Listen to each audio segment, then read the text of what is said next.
जीवन में कई बार हम बड़ी बड़ी परेशानियों से यूं ही निकल जाते हैं, मानो कोई है जो हमारा साथ दे रहा है और उसी अदृश्य शक्ति को हम परमात्मा कहते हैं। इसलिए याद रखना, जब दुनिया आपका साथ छोड़ दे तब वो ईश्वर आपका हाथ थाम लेता है। आंखों में पड़ा हुआ तिनका, पैर में चुभा हुआ कांटा और रुई में दबी हुई आग, इससे भी ज्यादा भयानक होता है किसी के दिल में छुपा हुआ कपट। खुद से बहस करोगे तो सारे सवालों के जवाब मिल जाएंगे। अगर दूसरों से बहस करोगे तो जिंदगी में और भी सवाल खड़े हो जाएंगे। आज के जमाने में हर चीज महंगी हो गई है, लेकिन एक इंसान ही है जो बहुत सस्ता हो गया है। अच्छे इंसान की सबसे पहली और सबसे आखिरी निशानी ये है कि वो उन लोगों की भी इज्जत करता है जिससे उसे किसी भी तरह के फायदे की उम्मीद नहीं होती। ना जाने कितनी अनकही बातें साथ ले जाएंगी। लोग झूठ कहते हैं कि खाली हाथ आए थे और खाली हाथ जाएंगे। सांसों का रुक जाना मरना नहीं है, वह हर व्यक्ति मरा हुआ है जो सही को सही और गलत को गलत बोलने का ताकत नहीं रखता। इंसान ज्यादा काम करने से सफल नहीं होता, बल्कि सही तरीके से काम करने से सफल होते हैं। क्रोध में जो छोड़ जाए वो वापस लौट कर आ सकता है, लेकिन मुस्कुराकर छोड़ जाने वाला कभी वापस नहीं आता। जब आपका वक्त खराब होता है तो लोग आपकी काबिलियत पर भी शक करने लगते हैं। किसी के साथ ज्यादा समय बिताने से आप उसकी आदतें अपनाने लगते हैं। इसलिए सोच समझकर लोगों के साथ समय बिताया करें। क्रोध के समय रुकना सीखें, गलती के समय झुकना सीखें। अगर दूसरों को दुखी देखकर आपको भी दुख होता है तो समझ लो भगवान ने तुम्हें इंसान बनाकर कोई गलती नहीं की है। अगर किसी की इज्जत नहीं करना चाहते तो मत करो, लेकिन चार लोगों में बैठकर कभी किसी की बेइज्जती मत करना। रिश्ते खून के नहीं होते, विश्वास के होते हैं। अगर विश्वास हो तो पराये भी अपने हो जाते हैं, और अगर विश्वास ना हो तो अपने भी पराये हो जाते हैं। पेड़ गिरने वाले फूलों के लिए परेशान नहीं होता, वो हमेशा नए नए फूलों को खिलाने में व्यस्त रहता है। जीवन भी उस चीज के लिए नहीं है जिसे अब तक हमने खो दिया है, ये उसके लिए है जिसे हम अभी भी विकसित कर सकते हैं। हम अपनी सोच और संसार की मान्यता के अनुसार अपने विचार बनाते हैं। जैसे सत्य कहना धर्म है, असत्य कहना पाप, सहनशीलता धर्म है और क्रोध करना अधर्म, जीवों पर दया करना धर्म और निष्ठुर होना अधर्म। परंतु क्या यही सत्य है? क्या कभी कभी परिस्थितियां इन आवेशों को उल्टा नहीं कर देती? करती है। यदि इस संसार में कुछ धर्म है, कुछ पुण्य है, कुछ महान है, तो वो है परिस्थिति के अनुसार चलना। जटायु याद है, जिन्होंने रावण पर क्रोध किया था, उस पर आक्रमण किया था। उस समय जटायु का क्रोध पाप नहीं था, वो धर्म था। इसलिए अंत में उन्हें भगवान राम की गोद मिली। और कुछ ऐसे भी होते हैं जो धर्म की सहजशीलता समझकर हर अन्याय को सहते हैं और अंत में वो बाणों की सैया पाते हैं। यदि कोई पशु या व्यक्ति अकारण आक्रमण करे, किसी निर्दोष के प्राण लेने की चेष्टा करे, तो उसके रक्षा हेतु उसका वध कर देना पाप नहीं, समय की मांग है। यदि किसी दुष्ट की सहायता करने से सामान्य मनुष्य को कष्ट पहुंचे, पीड़ा पहुंचे, तो उसे सहायता ना देना ही धर्म है। परंतु यदि क्रोध से कुछ शुभ हो तो क्रोध और दंड भी धर्म ही है। क्या आपको पता है कि संसार का सबसे बड़ा पाप क्या है? संसार का सबसे बड़ा पाप है किसी निर्बल को सताना, और संसार का सबसे दंड भी उस निर्बल के मुख से निकली हाय है। श्री कृष्ण कहते हैं, आपने लोहार को लोहा पिघलाते हुए तो अवश्य देखा होगा, और ये लोहा पिघलता है चमड़ी की बनी धौनकी से निकली हवा से। जरा आप सोचिए, एक मृत पशुओं की खाल से बनी धौनकी इतनी कठोर लोहे को भस्म कर सकती है। ठीक उसी प्रकार आप चाहे जितनी भी शक्तिशाली क्यों ना हो, यदि आपने किसी निर्दोष, किसी निर्बल को सताया, तो उसके मन से निकली हाय और उसका श्राप आपके जीवन को भस्म कर सकता है। लोग कहते हैं आप जिंदगी में कभी अकेले खुश नहीं रह सकते। ऐसा बिल्कुल नहीं है। सच तो ये है, जिंदगी में अकेलापन ही हमें जिंदगी जीने का सही मतलब सिखाता है। अकेलापन वो एहसास है जब आप सबसे अलग महसूस करते हैं।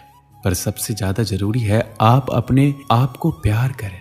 जीवन में कुछ बनना है तो अपना स्वभाव जल की भांति बनाओ, जो प्यास भी बुझाता है और बाधाओं को लांघ कर अपना रास्ता भी स्वयं बनाता है।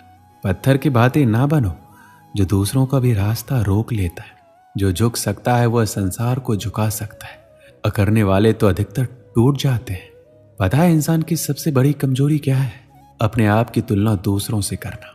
हमेशा याद रखिए, सफलता कभी भी धन दौलत नहीं देखती, वो तो सिर्फ मेहनत देखती है। इंसानियत आदमी को इंसान बना देती है। समय तो तराजू है जो बुरे वक्त में अपनों का वजन बता देता है।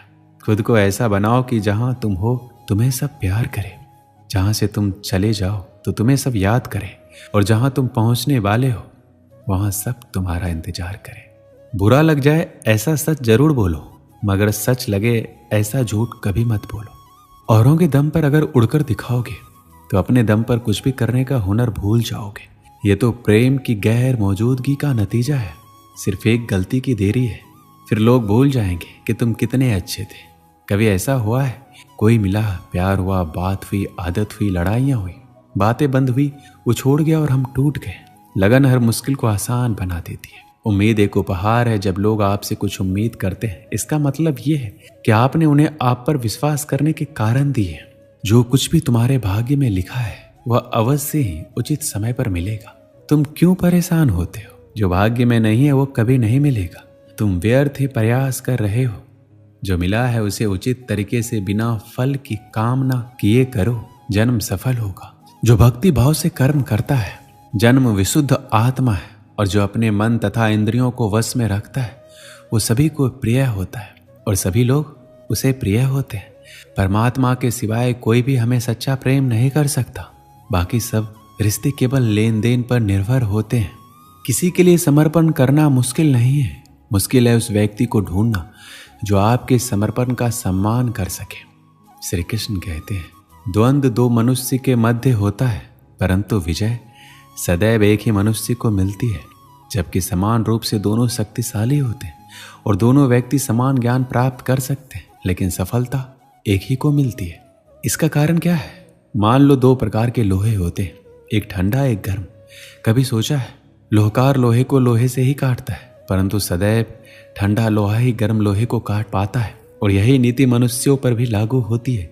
जब युद्ध होता है तो जिसके मन में ईर्ष्या होती है, जलन होती है, आक्रोश होता है, वह गर्म लोहे के समान है।